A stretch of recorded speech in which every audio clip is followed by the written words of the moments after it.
આગળ વધીશું આપણે હવે. તો નવો પોઈન્ટ છે થિયરીનો, ધ્યાનમાં રાખજો. ત્રણ અસમરેખ બિંદુઓમાંથી પસાર થતા સમતલનું સમીકરણ. ત્રણ અસમરેખ બિંદુ હોય તેમાંથી હંમેશા એક સમતલ પસાર થઈ શકે છે. તો આ સમતલનું સમીકરણ, ધારો કે આપણે વિચારો કે ત્રણ અસમરેખ બિંદુ આપણે અહીંયા છે, એ ઓફ સદિશ એ જેનો બિંદુ એ છે જેનો સ્થાન સદિશ ઉગમ બિંદુની સાપેક્ષે સ્થાન સદિશ સદિશ એ છે. ચાલો બીજો બિંદુ ધારો કે છે બી, સદિશ બી, અને અસમરેખ બિંદુ લેવાના છે, એક લાઈનમાં નહીં લેવાના.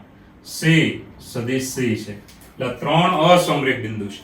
તો આમાંથી પસાર થતું સમતલ તમે લખી શકો છો. એનો મતલબ આમાંથી પસાર થાય તેવું એક સમતલ 100% મળે છે.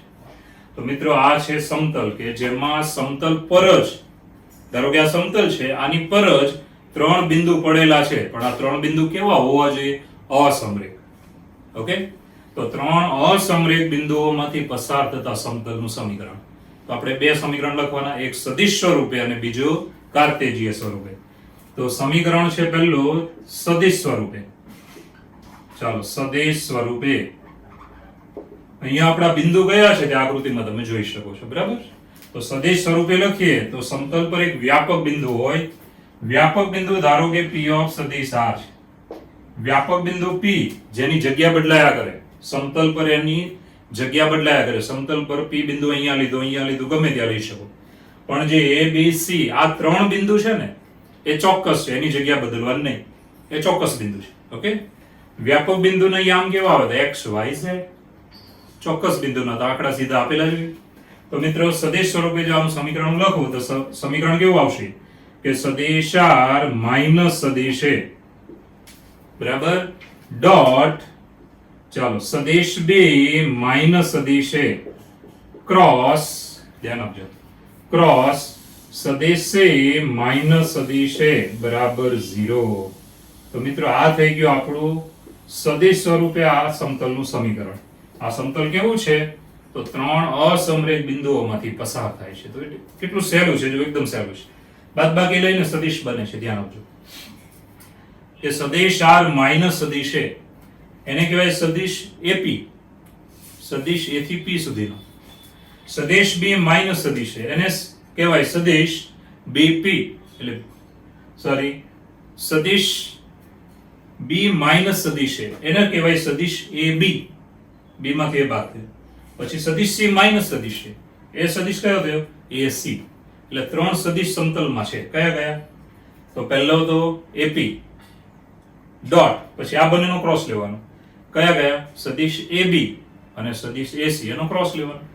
તો જો ડોટ અને ક્રોસ મોઢે કરજો, આ મોઢે થાય તમને એટલે હું સમજાવું છું. ડોટ અને ક્રોસ સદિશ R માઈનસ સદિશ A ડોટ સદિશ B માઈનસ સદિશ A ક્રોસ સદિશ C માઈનસ સદિશ A બરાબર 0. મિત્રો સદિશ એ બધામાંથી બાદ કર્યો છે. ડોટ અને ક્રોસ એટલે તમને ખબર હશે બોક્સ પ્રોડક્ટ, પેટી ગુણન, યાદ છે ને? એટલે આપણો નિશ્ચયક આવે, પહેલી R, બીજી R, ત્રીજી R. હવે કાર્તેજીય સ્વરૂપે લખીએ તો આ બધાને આપણે યામ લેવા પડશે. તો સદિશ R એટલે આપણે લેવાનું થયું યામ x y z. ચાલો સદિશ A બરાબર યામ લઈશું x1 y1 z1. સદિશ B બરાબર આપણે યામ લઈશું x2 y2 z2. અને સદિશ C બરાબર યામ લઈશું x3 y3 z3. હવે મિત્રો તમે આ એક મોઢે કર્યું હોય ને તો કાર્તેજીય સ્વરૂપે એમને તમને આવડી જાય. કઈ રીતે? તો નંબર 2 કાર્તેજીય સ્વરૂપે. કાર્તેજીય સ્વરૂપે સમતલનું સમીકરણ આપણે હવે લખીએ છીએ કાર્તેજીય. તો ડોટ અને ક્રોસ આવે એટલે હંમેશા યાદ રાખવાનું બોક્સ પ્રોડક્ટ. બોક્સ પ્રોડક્ટ હોય એટલે નિશ્ચય, પહેલી R બીજી R ત્રીજી R. તો અહીંયા આવશે નિશ્ચય, ધ્યાન આપજો, પહેલી R બીજી R ત્રીજી R અને નિશ્ચય બરાબર 0 છે. આની બરાબર 0 માટે નિશ્ચય બરાબર 0. ચાલો પહેલી R છે સદિશ R માઈનસ સદિશ A. સદિશ R માઈનસ સદિશ A ની પહેલી R એટલે શું આવે? જો સામે x minus x1 y minus y1 અને z માઈનસ z1. આ પહેલી R થઈ ગઈ. જો આ પહેલી R x minus x1 y minus y1 z minus z1.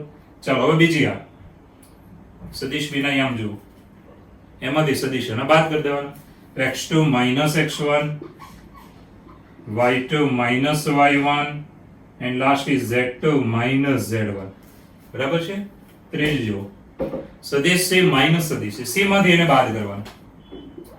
x3 minus x1, y3 minus y1 અને z3 માઈનસ z1. તો મિત્રો બહુ સહેલું થઈ જાય, તમે વિચારી શકો છો. પહેલી આર, બીજી આર, ત્રીજી આર, ડોટ ક્રોસ એનો મતલબ બોક્સ, પેટી ગુણન. પહેલી આર, બીજી આર, ત્રીજી આર. આ એકદમ ઈઝીમાં ઈઝી સૂત્ર છે, તમે થોડુંક ધ્યાન રાખશો એટલે આવડી જશે. અને સૂત્ર હંમેશા તમારે 5-5 વાર લખીને મોઢે કરવા. અત્યારે તમે પોતે કેટલા ઈમાનદારીથી કામ કરશો એટલા જ બોર્ડની અંદર ટકા તમારે આવશે. ચીટિંગ કરશો તો ટકા નહીં આવે, ધ્યાન રાખજો. તો મિત્રો ઈમાનદારીથી માર્ક્સ લાવો, મહેનત કરો. આ સૂત્ર યાદ રાખજો. 3 ભિન્ન અસમરેખ બિંદુઓમાંથી પસાર થતા સમતલનું સદિશ સમીકરણ, અને આ છે કાર્તેજીય સમીકરણ. ચલો મિત્રો, ઉદાહરણ નંબર 18. શું કીધું જો? બિંદુઓ r, s અને t માંથી પસાર થતા સમતલનું સદિશ સમીકરણ મેળવો. તો આ જે બિંદુઓ છે ને, દરેક બિંદુનો સ્થાન સદિશ હોય. ઉગમ બિંદુથી આ બિંદુ સુધી એક સદિશ બને, જેને કહેવાય આપેલા બિંદુનો સ્થાન સદિશ, જેને અંગ્રેજીમાં કહેવાય પોઝિશન વેક્ટર. ઓકે, તો પહેલા બિંદુનો સ્થાન સદિશ, જેને નામ આપીએ છીએ સદિશ a, 2i caret plus 5j caret minus 3k caret. બીજા બિંદુનો સ્થાન સદિશ, સદિશ b, એવી રીતે લખવાનું. સદિશ c એ પણ ત્રીજા બિંદુ માટે લખવાનું. હવે મિત્રો આપણે સૂત્ર જે આવે છે એમાં સદિશ r એ વ્યાપક બિંદુનો સ્થાન સદિશ છે, ધ્યાન આપજો. તો મિત્રો સદિશ r માઈનસ સદિશ a બનાવવાનું. સદિશ r એમ નંબર માઈનસ સદિશ a. ઓકે, સદિશ b માઈનસ સદિશ a એનું સાદરૂપ આપી દેવાનું.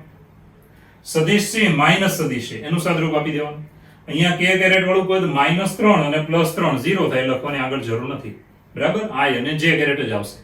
હવે મિત્રો સમતલનું સમીકરણ સદિશ સ્વરૂપે કેવું આવે છે? ધ્યાન આપજો કે સદિશ r માઈનસ સદિશ a ડોટ સદિશ b માઈનસ સદિશ a ક્રોસ સદિશ c માઈનસ સદિશ a બરાબર 0. હવે આપણે ખાલી મૂકવાના જ છે, MCQ નો દાખલો છે કે સદિશ r માઈનસ સદિશ a, જે આપણે અહીંયા બનાવેલો ને તે મૂકી દેવાનું કે સદિશ r માઈનસ સદિશ a, સદિશ a દેખાય ને, ડોટ કરવાનું ભૂલવાનું નહીં. સદિશ b માઈનસ સદિશ a, જે આપણે સાદરૂપ આપ્યું તે લખવાનું. પછી ક્રોસ, વચ્ચે ક્રોસ, આ કયો છે? સદિશ c માઈનસ સદિશ a, દેખાય ને. તો મિત્રો એકદમ ઈઝી દાખલો છે. 3 સદિશ મૂકવાના છે. કયા કયા?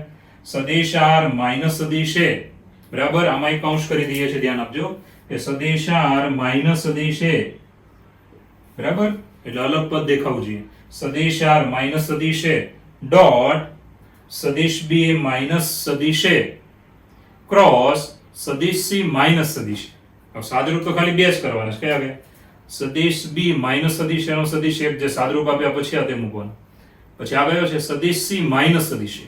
તો કઈ નથી કરવાનું, 3 બિંદુના સ્થાન સદિશ લખવાના. પછી તમારે આ 3 બનાવી નાખવાના. સદિશ r માઈનસ સદિશ a, સદિશ b માઈનસ સદિશ a અને સદિશ c માઈનસ સદિશ a. એમાં સાદરૂપ ખાલી આ બે માં જ આવશે. બરાબર, આમાં તો સેમ જ રાખવાનું છે.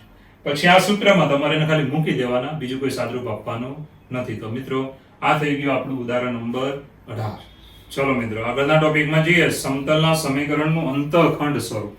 તો સમતલનું એવી સમીકરણ લખે છે કે જેના અંતઃખંડ હોય. એનો મતલબ શું? ધારો કે આપણી પાસે, ધ્યાન આપજો કે 3 અક્ષો છે, આવી રીતે આ 3 અક્ષો છે બરાબર, x y અને z. ચાલો હવે આપણે સમતલ જે છે કેવી રીતે બને છે? તો સમતલ ત્રણેય અક્ષોને છેદે છે. ધારો કે એક સમતલ હું લઈશ, અહીંયાથી ધારો કે સમતલ હું બનાવું છું, તે જુઓ આવી રીતે. એનો મતલબ આ જે ખૂણો છે એમાંથી આપણે આટલો ભાગ ઉડાડીએ છીએ. તો ઉડાડશો એટલે સપાટી આવે ને કહેવાય સમતલ. બરાબર છે. તો આપણે શું કર્યું? આવી રીતે કટિંગ કર્યું, ત્રણેય અક્ષોનું કટિંગ કર્યું. તો આ જે સપાટી આવી ને એને કહેવાય સમતલ. હવે ધારો કે આ બિંદુ જે છે એના યામ છે a0 0, આ બિંદુ a લીધો. ચાલો આ બિંદુ b y અક્ષ પરનું બિંદુ છે, તેના યામ લઈશું 0 b 0, અને આ બિંદુ છે c, જેના યામ લઈશું 0 0 c. તો મિત્રો આ અંતઃખંડ કહેવાય કે આ સમતલે x અક્ષ પર કેટલો અંતઃખંડ કાપ્યો? તો a લંબાઈનો, ઉગમ બિંદુથી આ a બિંદુનું અંતર a કહેવાય, સ્મોલ a. હવે મિત્રો આગળ વધીએ તો ધ્યાન આપજો કે y અક્ષ પર કેટલો અંતઃખંડ કાપે છે? અહીંથી આટલું અંતર થાય b. z અક્ષ પર કેટલું અંતર છે? તો ભાઈ c. ઉગમ બિંદુથી એ બિંદુનું અંતર c. તો આ 3 બિંદુ જે છે આપણી પાસે, ધ્યાન આપજો, એ બિંદુ અક્ષો પર છે, એટલે જે તે અક્ષ પર હોય તેનો જ અંતઃખંડ આવે, બાકી એના અંતઃખંડ 0 ગણાય. તો મિત્રો x અક્ષ પર એ અંતઃખંડ, y પર b અને z પર c અંતઃખંડ કાપતા સમતલનું સમીકરણ આપણે લખવું છે. ઓકે, ચલો મિત્રો એ સમીકરણ કેવું આવે જુઓ. તો અહીંયા આવશે સમતલનું સમીકરણ x બાય a, x અંતઃખંડ a છે, પ્લસ y બાય b બરાબર plus z by c is equal to 1. આ થઈ ગયું આપણે માંગેલું સમતલ. બરાબર છે, તો એકદમ ઈઝી સમીકરણ છે. જુઓ, x અંતઃખંડ a એટલે લખવાનું x બાય a, y અંતઃખંડ b એટલે લખવાનું y બાય b, z અંતઃખંડ c એટલે લખવાનું z અપોન c, સરવાળો ઇઝ ઇક્વલ ટુ 1. હવે તમે રેખામાં આવું સમીકરણ ભણ્યા હતા ને કે x અક્ષ પર a અને y અક્ષ પર b અંતઃખંડ કાપતી રેખાનું સમીકરણ શું હતું? x by a plus y by b બરાબર 1. તો આમાં એક યામ વધારે આવે એટલે શું થઈ ગયું? સમતલ થઈ ગયું. આ સમીકરણ તમારે યાદ રાખવાનું છે. ચલો મિત્રો, ઉદાહરણ નંબર 19. જે સમતલના x અક્ષ, y અક્ષ અને z અક્ષ પરના અંતઃખંડ અનુક્રમે 2, 3 અને 4 હોય તે સમતલનું સમીકરણ શોધો. તો MCQ નો દાખલો છે. આપણો અંતઃખંડ આપી દીધા છે 2, 3 અને 4. તો આપણી પાસે સીધું સૂત્ર છે, યાદ કરજો, x by a plus y by b plus z by c is equal to 1 પ્રમાણે અહીંયા અંતઃખંડ કયા છે? તો a બરાબર કેટલા છે? 2, b બરાબર કેટલા છે? 3 અને c બરાબર કેટલા છે? 4. તો મિત્રો આમાં મૂકી દેવાના. તો x by 2 plus y by 3 plus z by 4 is equal to 1. હવે આપણે લસા લેવાનું. તો છેદમાં 2, 3 અને 4 છે, એનું લસા લઈએ તો કેટલા આવશે? તો ભાઈ ચોખ્ખી વાત છે કે 24. 2, 3, 6, 6, 4, 24. ઓકે, હવે અહીંયા 24 થાય છે, પરંતુ આપણે 12 પણ લઈ શકાય ને, કારણ કે 4 માં 2 ગુણ્યા 2 તો એકવાર કન્સિડર થઈ ગયા એટલે 12. તો 6, 2, 12, 4, 3, 12, 4, 3, 12 એટલે હું 12 નો લસા લઈશ. અહીંયા ધ્યાન આપજો. તો 12 નો લસા લઈએ તો કેટલા થશે? તો અહીંયા 6 વડે ગુણવું પડે, તો 6, 2, 12. ચલો અહીંયા 4 વડે ગુણવું પડે, 4, 3, 12. અહીંયા 3 વડે ગુણવું પડે, 3, 4, 12 બરાબર 1. હવે મિત્રો છેદનું પદ હું પેલી બાજુ લઈ લઈશ, માટે આપણને મળશે 6x plus 4y plus 3z is equal two 12. તો આ જે મળ્યું, જે માંગેલ સમતલનું સમીકરણ છે, જે માંગેલ સમતલનું સમીકરણ છે, આ થઈ ગયો આપણો જવાબ. તો કેટલો સહેલો દાખલો, મેં પહેલા તમને કીધું MCQ નો દાખલો છે. અંતઃખંડ આપ્યા છે તે લઈ લેવાના 2, 3, 4, પછી 12 નો લસા લઈ લેવાનો. કાંઈ ખબર જ લસામાં ન પડતી હોય તો તમે જો 2 ગુણ્યા 3 6, 6, 4, 24 થયા, પરંતુ આમાં 4 એટલે 2 ગુણ્યા 2 આવે, પણ 2 એકવાર તો આવી ગયા ને, એટલે એક જ વાર લેવાના. એટલે 2, 3, 6, 6, 2, 12 એટલે 12 નો લસા થયો. મિત્રો આમ બોક્સ કરીને તમે નાના ધોરણમાં ભણ્યા છો. ચાલો 12 નો લસા લીધો, 12 પેલી બાજુ લઈ લો એટલે જવાબ આવી જશે. ઓકે, ચલો મિત્રો હવે આગળના ટોપિકમાં જઈએ. તો મહત્વના ટોપિક છે ને, દાખલા પણ છે સારા, કે બે સમતલોના છેદમાંથી પસાર થતા સમતલનું સમીકરણ. હવે બે સમતલ ધારો કે આપણી પાસે આ છે, આ સમતલને હું નામ આપું છું π1, આ સમતલ છે π2. હવે આ બે સમતલ છે ને, એના છેદમાંથી પસાર થતું ત્રીજું સમતલ, એનું સમીકરણ આપણે લેવું છે. આ બંનેનો છેદ તમે જો અહીંયા છે, બરાબર, આપણે નોટ ખોલીએ તો વચ્ચે જે લાઈન દેખાય એ છેદ કહેવાય. તો ત્યાંથી પસાર થતું ત્રીજું સમતલ કેવું છે? ધારો કે આ પ્રમાણે છે, ધ્યાન આપજો. ત્રીજું સમતલ આ છે, ખાલી સમજવા માટે આપણે આ જોવાનું છે. આ સમતલ છે, આને હું નામ આપું છું પાઈ. તો માંગેલું સમતલ કયું છે? પાઈ છે, બરાબર છે. આ માંગેલ સમતલ.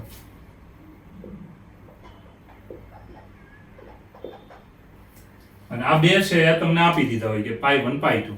ધારો કે બે સમતલ તમને આપ્યા છે તે કયા છે? તો π1 ઇઝ ઇક્વલ ટુ આ સમતલ છે આપણી પાસે સદિશ r ડોટ સદિશ n1 બરાબર d1.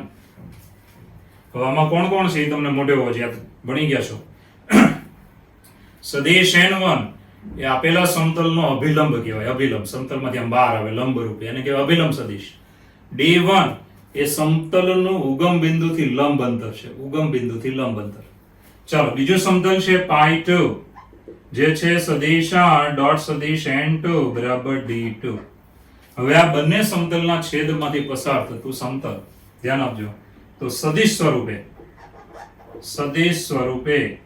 ચાલો, સદિશ સ્વરૂપે મારે લખવું છે સમતલ પાય, તો કેવું આપણે લખી શકીએ?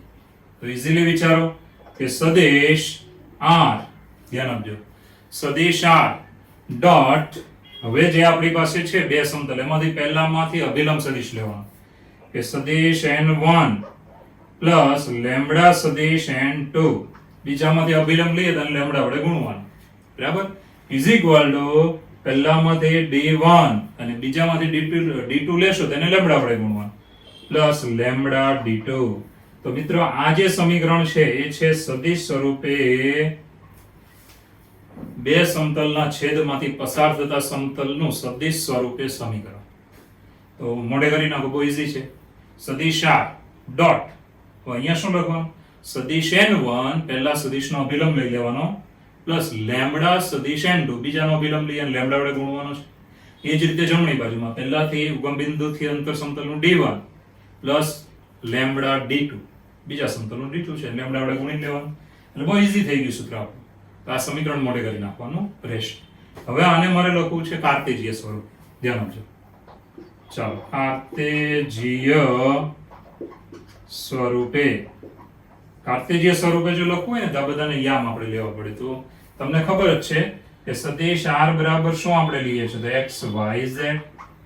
ઓકે, ચાલો, પછી આપણે લઈએ સદિશ n1. તો n1 એટલે આપણે લઈએ છીએ ધારો કે x1 y1 z1. તો અહીંયા લઈએ છીએ સદિશ n1 અભિલંબ સદિશના ઘટકો x1 y1 z1. ચાલો, પછી સદિશ n2 લઈએ. તો સદિશ n2 બરાબર આપણે લઈશું x2 y2 z2, આવી રીતે. હવે d1 પ્લસ લેમ્બડા d2 એ તો અચળ સંખ્યા છે, બરાબર છે. હવે અચળ સંખ્યા છે તો તમે એની રીતે એને મૂકી શકો છો, કોઈ પ્રોબ્લેમ નથી. ચલો, કાર્તેજીય સ્વરૂપે લખીએ તો કેવું આવશે? તો સમીકરણ આવું આવશે, ધ્યાન આપજો. પહેલા તો આ બે જોવાના, આ બે નો ડોટ ગુણાકાર એટલે શું થાય? તો આના આમ xy z છે, આના કેટલા છે? x1 y1 z1. તો આપણું પદ આ બે નો ડોટ ગુણાકાર કરો એટલે શું આવશે? તો એનું સમીકરણ થશે x1x plus y1y plus z1z. જો આ બે નો ડોટ ગુણાકાર કર્યો, ખાલી આ બે નો જ, બરાબર. r માટે ઘટક લઈ લો xyz, આ n1 માટે લઈ લો x1 y1 z1, બરાબર છે. પછી આ d1 છે ને આ બાજુ લઈ લેવાનું, તો માઈનસ d1. ચાલો, આટલાની જોડી બનાવી દીધી જેમાં લેમ્બડા નથી. હવે લેમ્બડા વાળા આપણી પાસે જે છે આ બે નો ડોટ ગુણાકાર આવશે અને આમાં લેમ્બડા વાળો, એમાંથી લેમ્બડા કોમન નીકળે તો પ્લસ. હવે આપણે લેમ્બડાને કોમન લઈ લેવાનો, તો હવે શું આવે? જો આ બે નો ડોટ ગુણાકાર, એમાં લેમ્બડા કોમન નીકળી ગયો છે એટલે શું આવશે? n2 ના યામ જોઈ લો, x2x plus y2y plus z2z. અને હવે આ પદને આ બાજુ લીધો, લેમ્બડા કોમન એટલે માઈનસ d2 બરાબર 0, માઈનસ d2 બરાબર 0. તો મિત્રો આ જે સમીકરણ મળ્યું તે છે કાર્તેજીય સ્વરૂપ. યાદ રહી જાય ને? તો બહુ ઈઝી છે, ખાલી તમે આ એક મોઢે કરશો ને તો એમને આવડી જાય. પહેલા આનો ડોટ ગુણાકાર લેવાનો અને d1 ને આ બાજુ, એટલે આ બન્યું. પછી આનો ડોટ ગુણાકાર અને આ d2 વાળો આ બાજુ, એમાંથી લેમ્બડા કોમન એટલે બની ગયું. અહીંયા તમને x1 y1 z1 x2 y2 z2 ની જગ્યાએ તમે લઈ શકો a1 b1 c1 a2 b2 c2, એ પણ તમે લઈ શકો છો. a1 b1 c1 લીધો એટલે શું આવે? જો a1x plus b1y plus c1z minus d1. અહીંયા શું થઈ જાય? Plus lambda into a2x plus b2y plus c2z minus d2 બરાબર 0. એટલે a1 a2 ગમે તે નામ અહીંયા તમે આપી શકો છો, કારણ કે x1 y1 z1 એ યામ છે, એ આંકડા આવશે. ઓકે, તો આ બે સૂત્ર મોઢે કરી નાખવાના, એકદમ ઈઝી છે. બે સમતલના છેદમાંથી પસાર થતા સમતલનું સમીકરણ સદિશ r ડોટ સદિશ n1 પ્લસ લેમ્બડા સદિશ n2 is equal two d1 plus lambda d2. હવે કાર્તેજીયમાં ફેરવવા માટે તમે અહીંયા સદિશ r ના તો xy z જ લેવાના છે. આ બે ના નામ તમે બદલી શકશો, a1 b1 c1 a2 b2 c2 પણ લઈ શકો છો, બરાબર. દાખલામાં આપણે એવું લઈશું. તો અહીંયા શું આવે? એટલે થોડુંક લખવામાં સહેલું લાગશે કે ભાઈ આ બે નો ડોટ ગુણાકાર કરી નાખવાનો. શું આવ્યું? તો a1x, a1 લીધું તો a1x ને x1 લીધું તો x1x, પછી y1y z1z આ બધાનો સરવાળો છે, બરાબર. પછી d1 આ બાજુ લઈ લો, પછી આની સાથે ગુણો અને પછી લેમ્બડા વાળો આ બાજુ લઈ લો, બધામાંથી લેમ્બડા કોમન લઈ લો. તો મિત્રો આ સૂત્ર ક્યારે આવડશે? કે જ્યારે તમને આ મોઢે થઈ ગયું હોય એમાંથી આ બનાવી શકો છો. અને આ પણ એવું છે કે ઇઝીલી મોઢે થઈ જવું છે, આમાં કઈ અઘરું નથી. તો બે સૂત્ર તમારે લખીને મોઢે કરવા, બરાબર છે. આમાં યાદ શું રાખવાનું? x1 y1 z1 x2 y2 z2 એની જગ્યાએ હું નવા નામ લઈશ. નવા નામ એટલે કેવા લઈશ? a1 b1 c1. કેમ એવા લીધા? કારણ કે પાછળ d1 જોઈન્ટ થઈ જાય એટલે તમને જલ્દી યાદ રહેશે. a1 b1 c1 d1 એવી રીતે a2 b2 c2 d2 એટલે તમને જલ્દી યાદ રહી જશે. ઓકે, તો આપણે દાખલામાં એ રીતે લઈશું. નામ બદલી શકશો, આ બેમાં નામ બદલી શકશો, xyz ને નહીં બદલવાનું. તો આ બે સૂત્ર બધા મોડે કરવાના રહેશે. ચાલો મિત્રો, ઉદાહરણ નંબર 20 એક્ઝામ માટે ડબલ એમપી એક્ઝામમાં પૂછાઈ દેવું છે. સમતલો, એક સમતલ તમને આ આપેલું છે અને બીજું સમતલ આ છે, બરાબર? ના છેદ બિંદુમાંથી, હવે બે સમતલ છે એનું છેદ બિંદુ એટલે બે સમતલ છેદે છે. છેદ બિંદુમાંથી તથા 1 1 1 માંથી પસાર થતા સમતલનું સમીકરણ શોધો. તમારે એવું સમતલ મેળવવાનું છે કે જે આ બેના છેદમાંથી પસાર થાય અને આ બિંદુમાંથી પણ પસાર થાય. ઓકે, તો એનું પાછું કેવું સમીકરણ મેળવવાનું છે? સદિશ. તો સદિશ સમીકરણ મેળવીશું. તો સૌપ્રથમ પહેલું જે સમતલ છે એના માટે જુઓ કે સદિશ r dot i caret plus j caret plus k caret is equal to 6. આના માટે ચાલો સદિશ n1 એટલે અભિલંબ સદિશ છે આપણી પાસે i caret plus j caret plus k caret અને d1 બરાબર કેટલા છે? 6 અને d1 બરાબર 6 છે. રેડી? હવે બીજા સમતલની વાત કરીએ તો સદિશ r dot 2i caret plus 3j caret plus 4k caret is equal to -5. હવે -5 આપ્યા છે ને એટલે તમારે અહીંયા પ્લસ કરી દેવાનું, કારણ કે ઉગમ બિંદુથી અંતર નેગેટિવ લેવાય નહીં. ચોપડી વાળા લઈ લીધું છે પણ હકીકત આપણે જેમ નિયમ છે એ પ્રમાણે ચાલીએ છીએ, તો ધ્યાન આપજો. એટલે કે આને ફેરવી નાખીએ. ચાલો -1 આપી દઈશ કે સદિશ r dot -2i caret -3j caret -4k caret is equal to 5 માટે ચાલો અભિલંબ સદિશ n2 ઇઝ ઇક્વલ ટુ કેવું આવે? તો અહીંયાથી જોઈ શકો છો -2i caret -3j caret -4k caret અને d2 બરાબર છે 5. આને કહેવાય સદિશ n2 અભિલંબ સદિશ, સમતલનો લંબ સદિશ, અને આ છે d2. ઓકે, હવે મિત્રો આટલું લખાઈ ગયું એટલે હવે સમતલનું સદિશ સમીકરણ આપણે લખીશું કે ધ્યાન આપજો, બંને સમતલના છેદમાંથી પસાર થતું સમતલ. ચાલો, બંને સમતલના છેદમાંથી પસાર થતું સમતલ. આપણે ફોર્મ્યુલા ભણ્યા હતા હમણાં કે સદિશ r ડોટ સદિશ n1 પ્લસ લેમ્બડા સદિશ n2 પેલી બાજુએ d1 પ્લસ લેમ્બડા d2 પ્રમાણે. બરાબર? અહીંયા લેમ્બડા કેવો છે? વાસ્તવિક. લેમ્બડાની કિંમત વાસ્તવિક આ પ્રમાણે. આ તમે લખવાનું ભૂલી ગયા હોય ને, લેમ્બડા બિલોંગ્સ ટુ r. તો ધારો કે તમને 100 માંથી 100 મળ્યો ને તો અહીંયા માર્ક્સ અડધો માર્ક્સ કપાઈ જાય. આવી રીતે બીજા ઘણા અડધા કપાઈ જાય ને તમારા માર્ક્સ અંદર આવી જાય. તો ધ્યાન આપજો, આવું નાનું નાનું ધ્યાન જે હોશિયાર બાળકો છે એને ખાસ રાખવાનું છે. હવે મિત્રો આમાં બધી કિંમત મૂકી દઈશું. બરાબર? તો સદિશ r ડોટ સદિશ n1 તમે સામે જોઈ શકો છો i caret plus j caret plus k caret. Okay, plus lambda into સદિશ n2 તમે અહીંયા જોઈ શકો છો કે જે છે -2i કેરેટ -3j કેરેટ અને -4k કેરેટ. બરાબર છે ને? પેલી બાજુએ d1 એટલે કેટલા છે? 6 પ્લસ લેમ્બડા d2 બરાબર 5. તો મિત્રો આ જે મળ્યું ને એમાં જો આપણે લેમ્બડા છે, આ લેમ્બડાની કિંમત આપણે બનાવવાની છે. તો સૌપ્રથમ આ સમીકરણ જે છે એ માંગેલા સમતલનું સમીકરણ છે. માંગેલું સમતલ કયા બિંદુમાંથી પસાર થાય છે? તો 1 1 1 માંથી પસાર થાય છે. તો ધ્યાન આપજો, આ સમતલ ચાલો 1 1 1 એટલે કે આનો સ્થાન સદિશ મારે લખવું હોય તો કેવું લખાય કે સદિશ r બરાબર i caret plus j caret plus k caret. બરાબર? આ બિંદુના યામ જો 1 એટલે i કેરેટ નો સહગુણક, 1 j કેરેટ નો સહગુણક, 1 k કેરેટ નો સહગુણક. બિંદુમાંથી પસાર થાય છે, બિંદુમાંથી પસાર થાય છે. હવે આ બિંદુમાંથી પસાર થાય છે માટે આના વડે સમતલના સમીકરણનું શું થઈ જાય? સમાધાન થઈ જાય. એટલે હું સદિશ r ની જગ્યાએ આને લઈ લઉં છું, સદિશ r ની જગ્યાએ આપણે મૂકી દઈશું તો સદિશ r ની જગ્યાએ મૂકીએ તો i caret plus j caret plus k caret dot. હવે મિત્રો આની અંદર સાદરૂપ કરી નાખીએ છીએ. જો i કેરેટ વાળા જોઈ લો, એમાં ધ્યાન આપવાનું સાદરૂપમાં શું આવે. તો આની જગ્યાએ 1 સહગુણક, અહીંયા કેટલા થાય -2 લેમ્બડા, તો અહીંયા થયું આપણી પાસે 1 -2 લેમ્બડા ઇન્ટુ i કેરેટ.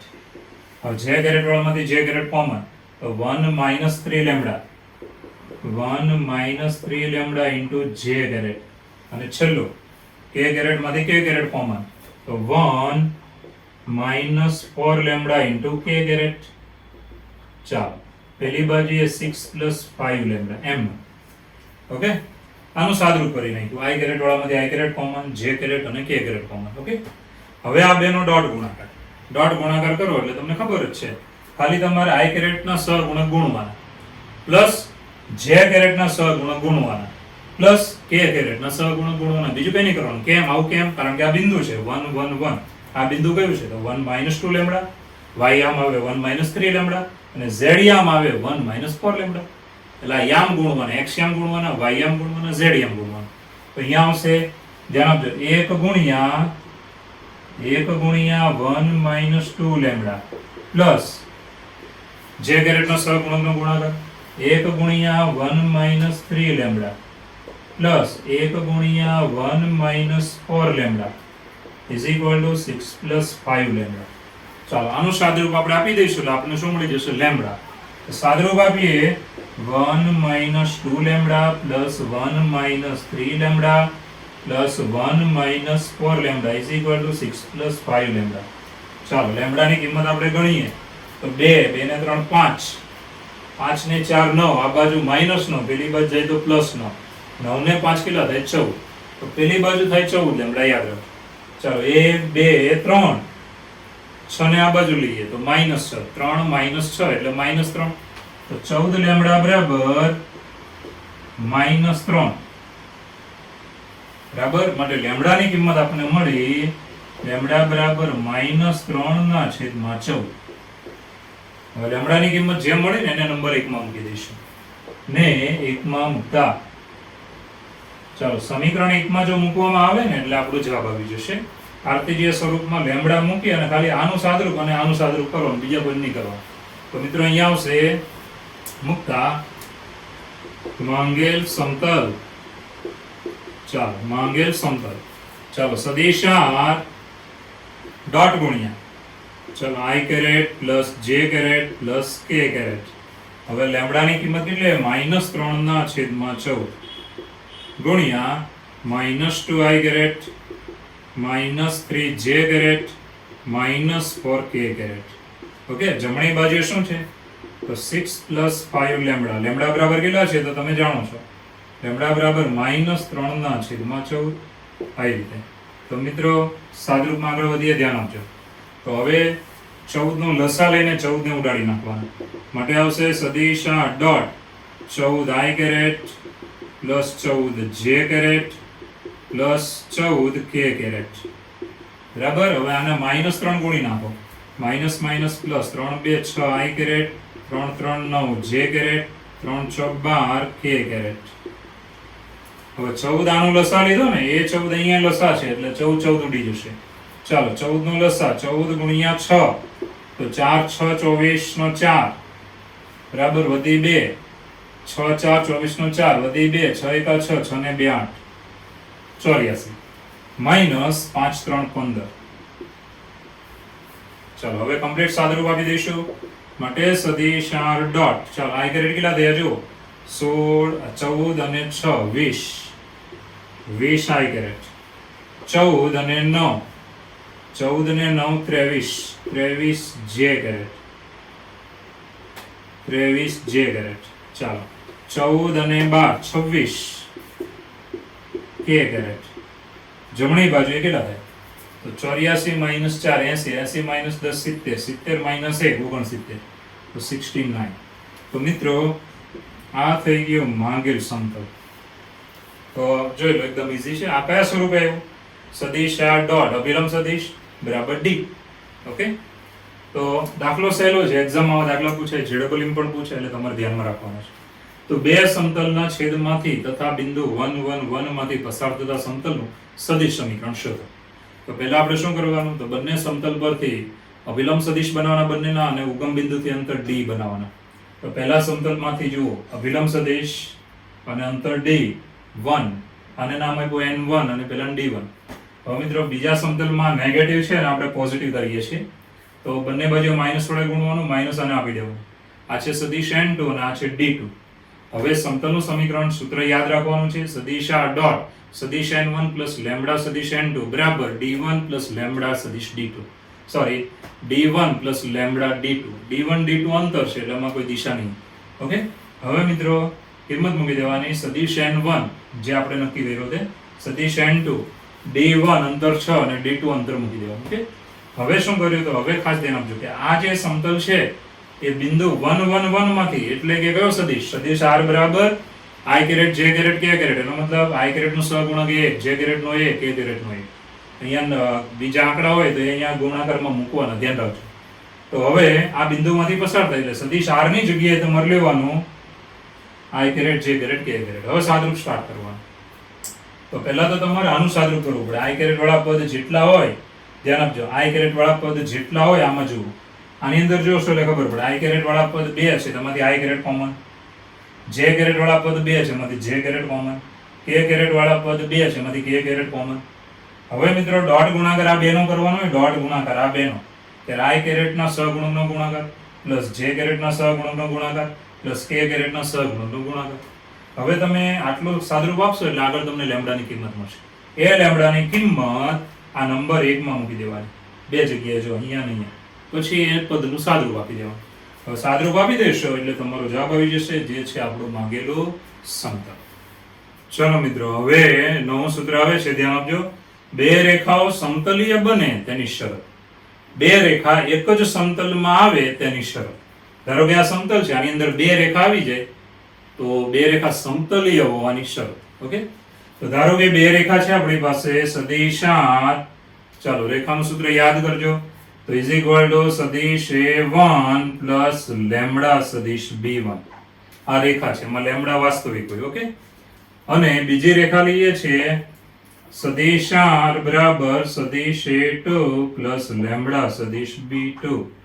રેખાઓ, આ બંને રેખાઓ સમતલીય હોવાની શરત, સમતલીય હોવાની શરત. બંને રેખા એક જ સમતલમાં આવેલી હોય. ધારો કે આપણે આ સમતલ છે તો એક રેખા અહીંયા છે અને બીજી રેખા છે, તો આ બંને રેખાઓ સમતલીય છે.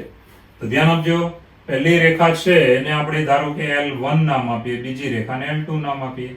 તો આ છે રેખા L1, નામ આપો તો આપી શકો છો, નો પ્રોબ્લેમ. આ છે રેખા L2. તો આ બે રેખાઓ છે, બરાબર. આ બે રેખાઓ સમતલીય હોવાની શરત. તો કેવી શરત આવજો, એકદમ ઈઝી આવે.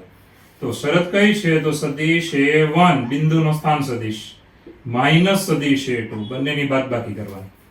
આ બંને બિંદુના સ્થાન સદિશ એની બાદબાકી કરવાની. ડોટ ડોટ ગુણાકાર.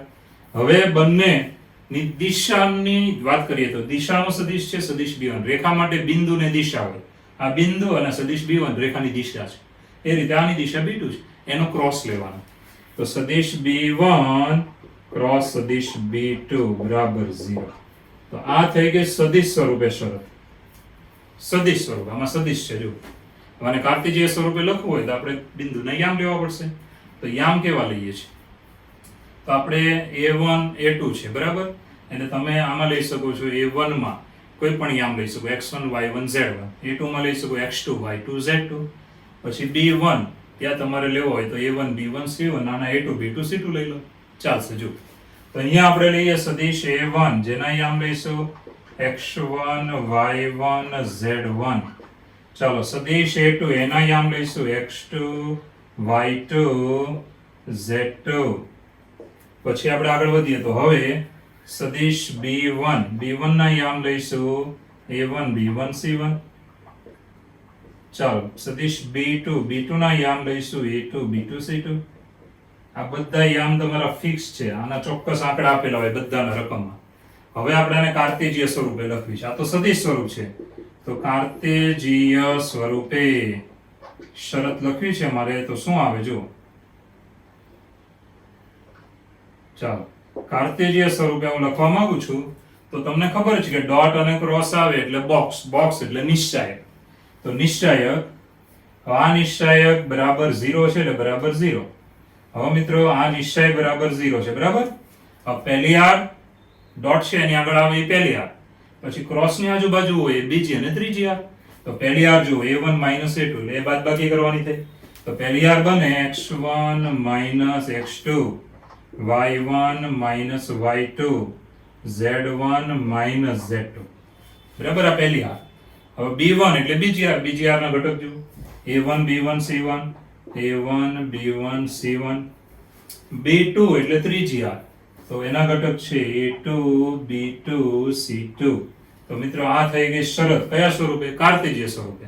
પહેલી આર, b1 ની બીજી આર અને b2 ની ત્રીજી આર.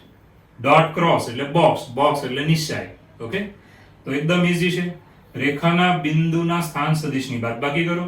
ડોટ પહેલી રેખાની દિશા, ક્રોસ બીજી રેખાની દિશા, અને આ કાર્તેજીય સ્વરૂપે 3 હાર. તો મિત્રો શરત એકદમ સહેલી છે. જો તમને આ સૂત્ર ખાલી આવડતા હોય ને તો દાખલા એમ ન આવડે, આમાં બીજું કઈ નવું આવવાનું નથી.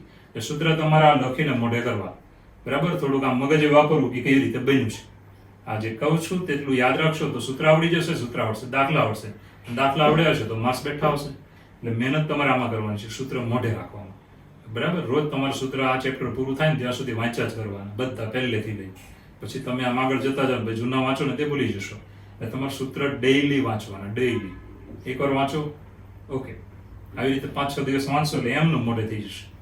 અને તમારે પોતાની યાદ રાખવાના, જે યાદ રાખવાની ટ્રિક્સ હોય એ તમારી પોતાની હોય છે. આવી રીતે મને યાદ રહે છે, હું આવી રીતે યાદ રાખું છું.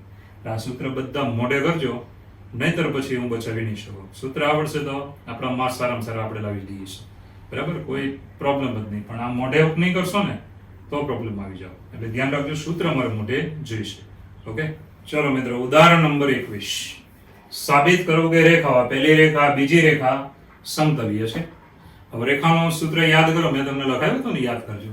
x માઇનસ, યાદ કરો, x minus a1 upon b1 બરાબર y minus a2 upon b2 બરાબર z minus a3 upon b3. આમાં a1 a2 a3 એ રેખા પરનું બિંદુ કહેવાય, અને છેદમાં આવ્યું b1 b2 b3 એ કહેવાય રેખાની દિશા. તો બિંદુ અને દિશા બે વસ્તુ રેખા માટે આપણે જોઈશે. તો આપણે આમાંથી જે હમણાં સૂત્ર બનાવ્યું છે તેમાં જે નામ આપ્યા તે પ્રમાણે આપણે લઈશું, બરાબર. રેખા પરનું બિંદુ એટલે તમને ખબર જ છે કયું લઈએ છે, x1 y1 z1. બીજી રેખા પરનું બિંદુ x2 y2 z2. પહેલી રેખાની દિશા, પહેલી રેખાની દિશા a1 b1 c1. બીજી રેખાની દિશા a2 b2 c2. એટલે રેખાની દિશા અને રેખા પરના બિંદુ, આ જરા ધ્યાન રાખવાનું. તો મિત્રો અહીંયા તમે જોઈ શકો છો કે પહેલી રેખાની વાત કરીએ છીએ કે જેના પરનું બિંદુ આપણે લઈએ છીએ x1 y1 z1. પહેલી રેખા પરનું બિંદુ એટલે કોની સાથે સરખાવવાના, x minus a1 upon b1. એટલે માઇનસ a1 એટલે અહીંયા આને x1 આપણે કહેવાનું, x માઇનસ x1. x1 બરાબર કેટલા મળ્યા, -3. ચલો -3, પછી અહીંયાથી કેટલા મળે, 1, z5, બરાબર છે. હવે આ રેખાની દિશા, રેખાની દિશા એટલે આપણે એને નામ શું આપ્યું હતું, તો નામ આપ્યું હતું આપણે, ધ્યાન આપજો કે a1 b1 c1, બરાબર છે. એટલે આપણે એ લઈએ છીએ સેમ ટુ સેમ જ, બરાબર છે. સદિશ b1 બરાબર શું, તો સદિશ b1 બરાબર a1 b1 c1. તો અહીંયા આવશે a1 b1 c1, a1 b1 c1 બરાબર શું, તો ભાઈ છેદના પર જોવાનો, -3 1 5, -3 1 5, બરાબર છે. હવે બીજા માટે લખીએ છીએ, બીજી રેખા માટે રેખા પરનું બિંદુ, રેખા પરનું બિંદુ જોવાનું x, પછી અહીંયા માઇનસ ની જગ્યાએ પ્લસ છે એટલે આપણે માઇનસ લેવા પડે. તો -1, પછી અહીંયા 2, અહીંયા 5, રેડી. અને આ જ રેખા પરનું બિંદુ a2 b2 c2. ચાલો છેદના પર જો, -1 2 5, -1 2 5, બરાબર. પહેલી રેખા પરનું બિંદુ -3 1 5. પહેલી રેખાની દિશા -3 1 5, રેડી. હવે મિત્રો આગળ વધીએ છીએ. અહીંયા -3 1 5. ઓકે, બીજી રેખા પરનું બિંદુ -1 2 -1 2 5. બીજી રેખાની દિશા -1 2 5. દેખાય ને? હવે મિત્રો આગળ વધીએ છીએ. તો હવે આપણું સૂત્ર છે સમતલીય છે એવું સાબિત કરવાનું કીધું. તો આપણું જે સૂત્ર છે ને તે સૂત્ર નિશ્ચયક વાળું લઈશું, કારણ કે આપણે અહીંયા જોવાનું કાર્તેજીયમાં છે એટલે એ રીતે જ ગણીએ છીએ. તો સૂત્ર પ્રમાણે એનો જવાબ 0 આવી જાય નિશ્ચયકનો, તો આપેલી રેખાઓ કેવી થાય? સમતલીય. તો નિશ્ચયક લઈએ છે, કેવો લઈએ છે જો, તો બહુ ઈઝી છે. x1 - x2 y1 - y2 z1 - z2. પછી બીજી r એટલે દિશાની r બને છે, ધ્યાન રાખજો. a1 b1 c1 પહેલી રેખાની દિશા, બીજીની a2 b2 c2. બિંદુની બાદબાકી અને બીજી r ત્રીજી r એ બંને રેખાની દિશાઓ છે.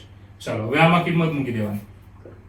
ચાલો x1 - x2, હવે અહીંયા જોવાનું -3 અને આના માઇનસ માઇનસ માઇનસ પ્લસ, એટલે કે -3 + 1. પછી y આમ જોવાનો 1 - 2, z આમ જો 5 - 5. ચાલો હવે દિશા, બીજી r -3 1 5, ત્રીજી r -1 2 5. ચાલો હવે આનું સાદુરૂપ કરી નાખવાનું. તો ઇઝ ઇક્વલ ટુ -2, પછી અહીંયા થાય -1 અને અહીંયા થાય 0. ચાલો -3 1 5 -1 2 5. હવે મિત્રો આનું વિસ્તરણ કરીને સાદુરૂપ આપી દેવાનું, બરાબર છે? વિસ્તરણ કરીને સાદુરૂપ આપીએ છીએ. -2 * 5 * 5 5 2 10, એટલે અહીંયા વધ્યા -5. ચાલો +1 ચાલો 5 3 15 -15, 5 * 5 +5 એટલે -10. ચાલો 0 વાળું પછી આગળ લખવાની જરૂર નથી. ચાલો અહીંયા થયા માઇનસ માઇનસ +10 અને -10. જવાબ આવ્યો 0. જો આ નિશ્ચયકનો જવાબ 0 આવી જાય તો આપેલી રેખાઓ કેવી થાય? સમતલીય. માટે આપેલી રેખાઓ સમતલીય છે, એનો મતલબ આ બંને રેખાઓ એક જ સમતલમાં આવેલી છે. તો ઈઝી સૂત્ર હતું કે બંને રેખાના જે બે બિંદુ હોય, રેખા પરના બિંદુ, એના યામની બાદબાકીની પહેલી r. પહેલી રેખાની દિશા છેદના પદ હોય એની બીજી r. બીજી રેખાની દિશા છેદના પદ હોય એની ત્રીજી r. હવે બિંદુ તમારે કઈ રીતે લેવાનો? તો વચ્ચે સૂત્રમાં માઈનસ આવે છે, યાદ હોવો જોઈએ. તો અહીંયા પ્લસ આપ્યો તો યામમાં માઈનસ લેવું પડે. જેમ કે x + 3 આપ્યું તો આપણે x1 બરાબર કેટલા લેવાનું? તો -3. પછી y1 બરાબર 1, જો ઉપર અંશમાં જોજો, અને z1 બરાબર 5. આ જ રેખાની દિશા -3 1 5. દેખાય ને? હવે બીજી રેખાનું બિંદુ પ્લસ આપ્યા એટલે આપણે માઈનસ લેવાનું, તો -1, પછી +2 +5. હવે છેદના પદ જો એ દિશા. હવે બે બિંદુની બાદબાકી કરવાની, x યામની બાદબાકી, y યામની બાદબાકી, z યામની બાદબાકી. પછી પહેલી રેખાની દિશા, બીજી રેખાની દિશા. આ નિશ્ચયકનું મૂલ્ય 0 આવી જાય તો આપેલી રેખાઓ સમતલીય છે, એનો મતલબ એક જ સમતલમાં આવેલી છે. ઓકે, ચાલો મિત્રો આગળ વધીશું. થિયરીનો પોઈન્ટ છે, ધ્યાનમાં રાખજો. બે સમતલો વચ્ચેનો ખૂણો.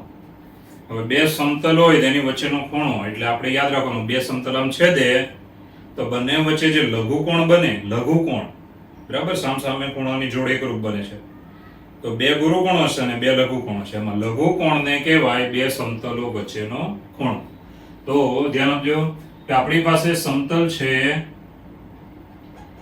ચાલો સમતલ છે સદિશ r ડોટ સદિશ n1 બરાબર d1, અને ચાલો બીજો સમતલ આપણે લઈએ છીએ સદિશ r ડોટ સદિશ n2 બરાબર d2.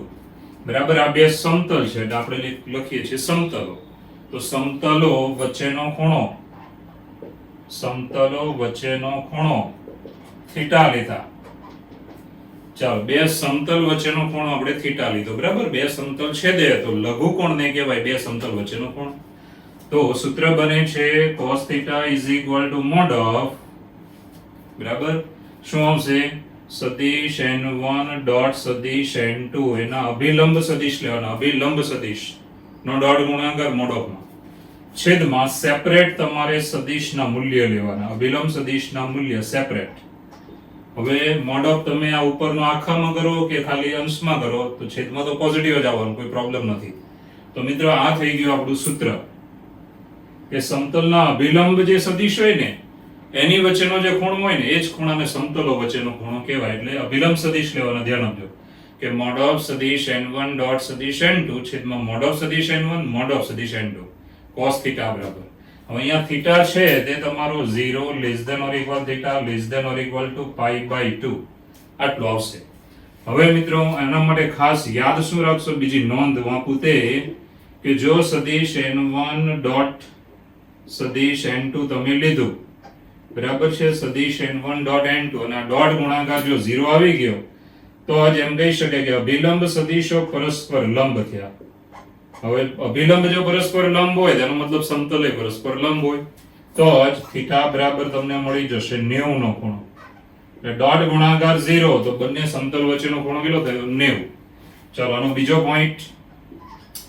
હવે મિત્રો બહુ ચોખ્ખી વાત છે કે આ બંને ગુણોત્તરમાં સમાન આવી જાય કે સદિશ n1 બરાબર k ગુણ્યા સદિશ n2 k belongs to r minus 0 બરાબર 0 નહીં લેવાનું કે સદિશ n1 બરાબર k ગુણ્યા સદિશ n2 એટલે સદિશ n1 પહેલા સમતલના અભિલંબ સદિશને કોઈ સંખ્યા વડે ગુણો અને બીજા સમતલનો અભિલંબ સદિશ આવી જતો હોય, પહેલાને કોઈ સંખ્યા વડે ગુણવાથી શૂન્યેતર સંખ્યા વડે ગુણવાથી બીજા સમતલનો જો અભિલંબ સદિશ આવી જતો હોય અથવા પહેલા અભિલંબ સદિશને ભાગવાથી બીજા સમતલનો અભિલંબ સદિશ આવી જતો હોય તો આ ગુણોત્તર સમાન કહેવાય. અને ગુણોત્તર જો સમાન હોય તો સદિશ n1 એ સમાંતર થઈ જાય સદિશ n2 એટલે બંને અભિલંબ સમાંતર થઈ જાય. તો બંને અભિલંબ સમાંતર હોય તો બંને સમતલ કેવા થઈ જવાના સમાંતર. તો જ એમ કહી શકાય કે થીટા બરાબર 0. તો મિત્રો ખાસ યાદ રાખજો આ બે પોઈન્ટ અલગ છે, પરંતુ આમાં તમે મૂકશો તો આ પોઈન્ટ પણ લાવી શકશો, કોઈ પ્રોબ્લેમ નથી. તો ખાસ ધ્યાન રાખજો શું થાય છે. તો સૂત્ર યાદ રાખવાનું, આપણે જે આગળ ભણ્યા હતા બે રેખા વચ્ચેનો ખૂણો એનું જેવું સૂત્ર છે. જો આમાં ખાલી શું લેવાના, અભિલંબ સદિશ લેવાના છે, બીજું કઈ નવું નથી. કે મોડ ઓફ સદિશ n1 ડોટ સદિશ n2 છેદમાં મોડ ઓફ સદિશ n1 મોડ ઓફ સદિશ n2. હવે જો આ અભિલંબ સદિશનો ડોટ ગુણાકાર 0 તો થીટા બરાબર કેટલો થવાનો π/2. અભિલંબ સદિશ માટે ગુણોત્તર સમાન સદિશ n1 બરાબર k ગુણ્યા સદિશ n2 જો આ પ્રમાણે થઈ જાય તો બંને અભિલંબ સમાંતર હોય અને સમાંતર હોય તો સમતલો પણ કેવા થવાના સમાંતર. તો બંને વચ્ચેનો ખૂણો કેટલો થઈ જાય 0. તો આ પોઈન્ટ તમારે મગજમાં રાખવાનો છે. ઓકે, ચલો મિત્રો હવે આવે છે પોઈન્ટ થિયરીનો, સમતલ અને રેખા વચ્ચેનો ખૂણો. સમતલ અને રેખા વચ્ચેનો ખૂણો તો આપણે એની વચ્ચેનો ખૂણો થીટા લઈશું. ધારો કે આપણી પાસે સમતલ છે, સમતલ સદિશ r ડોટ સદિશ n is equal two d. એમાં સદિશ n એ સમતલનો અભિલંબ કહેવાય તથા રેખા, ચાલો રેખા સદિશ r ઇઝ ઇક્વલ ટુ સદિશ a પ્લસ લેમ્બડા સદિશ b. બરાબર, આ રેખાનું સમીકરણ. વચ્ચેનો ખૂણો થીટા લેતા. ચાલો હવે થીટા આપણે કઈ રીતે લઈશું તો જરા ધ્યાન આપજો. તો આપણે જો આ સમતલ છે, સમતલ પાઈ, એ જ રેખા એને છેદે છે બરાબર. તો જે બિંદુએ છેદે ત્યાંથી સમતલ પર આપણે એક આ રેખાખંડ બને એવો નાનો એવો સમતલ પર જ છે, જ્યાં છેદે ત્યાં સમતલ પર. હવે આ બંને વચ્ચેનો ખૂણો અહીંયા આપણે લેવાનો થાય થીટા. રેડી, આ બંને વચ્ચેનો ખૂણો છે. હવે મિત્રો આનું સૂત્ર તમારે બનાવવું હોય તો સમતલનો અભિલંબ અને રેખાની દિશા. સમતલનો અભિલંબ સદિશ n છે, રેખાની દિશા કહેવાય સદિશ b. સમતલનો અભિલંબ સદિશ n, રેખાની દિશા સદિશ b, એનો આધાર લઈને તમે આ ખૂણો બનાવી શકો છો. તો આપણું સૂત્ર કેવું આવશે? તો સૂત્ર આવશે sin θ ઇઝ ઇક્વલ ટુ, બરાબર યાદ રાખજો, રેખા અને સમતલ હોય તો sin θ, સમતલ હોય તો cos θ. ચાલો રેખાને સમતલ માટે sin θ is equal to mod of, ચાલો સમતલનો અભિલંબ સદિશ n ડોટ રેખાની દિશા સદિશ b છેદમાં બંનેના સેપરેટ મૂલ્ય મોડ ઓફ સદિશ n ગુણ્યા મોડ ઓફ સદિશ b. તો આટલું ઈઝી સૂત્ર છે. અને થીટા કેવો આવે તો એઝ ઇટ ઇઝ 0 થી 90 સુધીમાં આવે, એટલે π/2 સુધીમાં આવે. તો મિત્રો આ સૂત્ર મોઢે રાખવાનું કે સમતલનો અભિલંબ સદિશ અને રેખાની દિશા એના વડે આપણે આ ખૂણો મેળવી શકીએ છીએ. એકદમ સહેલું છે. પેલામાં cos હતો, આમાં sin લેવાનું છે. ઓકે, તો સહેલું છે, એકદમ સહેલું.